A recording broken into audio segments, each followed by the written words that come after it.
কিন্তু আমরা ডিজেল নিয়ে কোনো সংকট বা কোনো মানে আতঙ্ক আমরা দেখতে পাচ্ছি না। আমরা দেখতে পাচ্ছি আমাদের ঢাকা শহরে বা বিভিন্ন শহর এলাকায় পেট্রোল অকটেনের আতঙ্ক। আজকে বিতর্কের বিষয় যেটা ছিল, অভ্যন্তরীণ ব্যবস্থা জোরদারের মাধ্যমেই জ্বালানি সংকট মোকাবেলা সম্ভব। এখানে দুটি শব্দ খুব গুরুত্বপূর্ণ এবং এই বিতর্কিকদের যে সংজ্ঞাটা প্রথম থেকে পরিষ্কার করলে আমার মনে হয় বিতর্কটা আরেকটু জোরদার হবে। প্রথম কথাটা হলো অভ্যন্তরীণ ব্যবস্থা। অভ্যন্তরীণ ব্যবস্থার মধ্যে কি আমরা কূটনৈতিক তৎপরতাকে ধরবো নাকি ধরবো না, জ্বালানি কূটনীতিকে ধরবো নাকি ধরবো? আমাদের সরকার দল বলছে যে না, কূটনৈতিক ব্যবস্থাও অভ্যন্তরীণ ব্যবস্থা, কূটনৈতিক জ্বালানি কূটনীতিও অভ্যন্তরীণ ব্যবস্থার অংশ। নন ইনভার্টার এসির দামে ঘরে আনুন বিদ্যুৎ সাশ্রয়ী ইনভার্টার এসি। এখন 1.5 ton my one inverter AC মাত্র 48,900 টাকা পাওয়া যাচ্ছে মিনিস্টার শোরুমে। যদি তাই হয় তাহলে আর কোনো বিতর্ক থাকে না, কারণ এখানে দুটো জিনিস আছে। অভ্যন্তরীণ ব্যবস্থা বলতে আমরা সাধারণত বুঝি যেটা, সেটা হলো যে সঞ্চালন এবং বিপণনের যে ব্যবস্থাপনা। আরেকটি হলো জ্বালানি সরবরাহ, নিজস্ব উৎপত্তি থেকে জ্বালানি সরবরাহের ব্যবস্থা। এই দুটো জিনিস, একটি হচ্ছে সার্বক্ষণিক ব্যবস্থাপনা যেটা সঞ্চালন এবং বিপণন, আর অভ্যন্তরীণ জ্বালানি সরবরাহ করাটা সেটা পলিসি ডিসিশন, যেটা আমরা দেখেছি অতীতে এটাকে রেগুলেট করা হয়েছে এবং আমরা দেখেছি যে আমদানি নির্ভরতা বাড়ানো হয়েছে।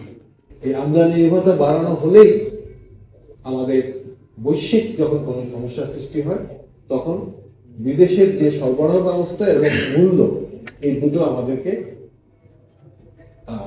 এফেক্ট করে।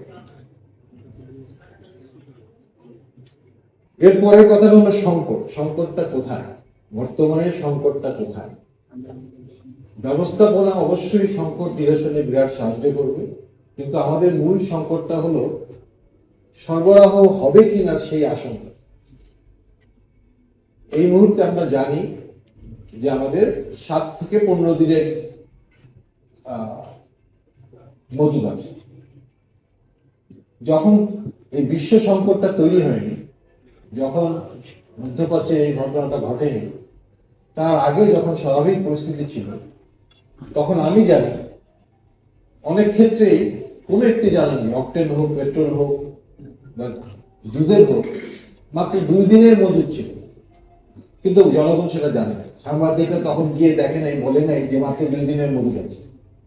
কারণটা হলো সরবরাহ নিশ্চিত ছিল। আমরা জানতাম 2 দিনের মাথায় একটি জাহাজ আসবে, ততক্ষণে আমাদের চাহিদা, আমাদের মজুদ আবার বেড়ে যাবে। কিন্তু এখন 15 দিনের মজুদ আছে জানা সত্ত্বেও মানুষের মনের মধ্যে প্যানিক সৃষ্টি হচ্ছে। আচ্ছা, মজুদের কথা যদি চিন্তা করি এই মুহূর্তে, তাহলে সবচেয়ে বড় সংকটটা কিন্তু ডিজেল নিয়ে। কিন্তু আমরা ডিজেল নিয়ে কোনো সংকট বা কোনো মানে আতঙ্ক আমরা দেখতে পাচ্ছি। আমরা দেখতে পাচ্ছি আমাদের ঢাকা শহরে বা বিভিন্ন শহর এলাকায় পেট্রোল অকটেনের আতঙ্ক প্রয়োগ হচ্ছে। ব্যক্তি পর্যায়ে মানুষরা আতঙ্কিত হচ্ছে ওই একটা চিন্তা করেই যে হ্যাঁ মজুদ আছে, সরকার বলছে। দুটো জিনিস হচ্ছে, সরকারের বিশ্বাসযোগ্যতার ব্যাপার আছে। অতীতে আমাদের সরকাররা সবসময় মিথ্যাচারণ করেছে। বর্তমানে সরকার যে বলছে 7 দিনের আছে, সাধারণ মানুষ এটা বিশ্বাস করছে। সাধারণ মানুষ ভাবছে যে পাম্পে তেল নাই, হঠাৎ করে এখান থেকে তেল বন্ধ হয়ে যাচ্ছে, সুতরাং তারা ভাবছে যে নিশ্চয়ই সংকট আছে। এবং সংকট আরো সবচেয়ে বেশি আশঙ্কা যেটা, যুদ্ধ যতদিন চলতে থাকবে, ভবিষ্যতের সরবরাহ যদি বন্ধ হয়ে যায়, যদি জাহাজ না আসে, এই শঙ্কাটা থেকেই যাচ্ছে। এই শঙ্কা থেকে সাধারণ মানুষকে মুক্ত করা একটা সহজ ব্যাপার না। আমার ব্যক্তিগত ধারণা, একমাত্র যুদ্ধ বন্ধ হলে এই শঙ্কা চলে যাবে। তার আগে এটা দূর করা খুবই কঠিন কাজ হবে।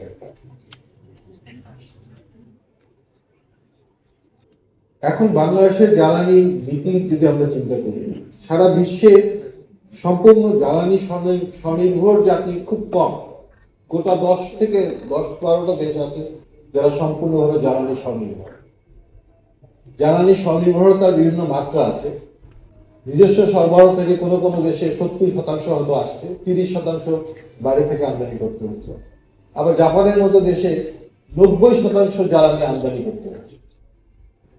জ্বালানি আমদানি থেকে একেবারে সম্পূর্ণ নিরাপদ থাকবে এরকম জাতি খুব কম আছে।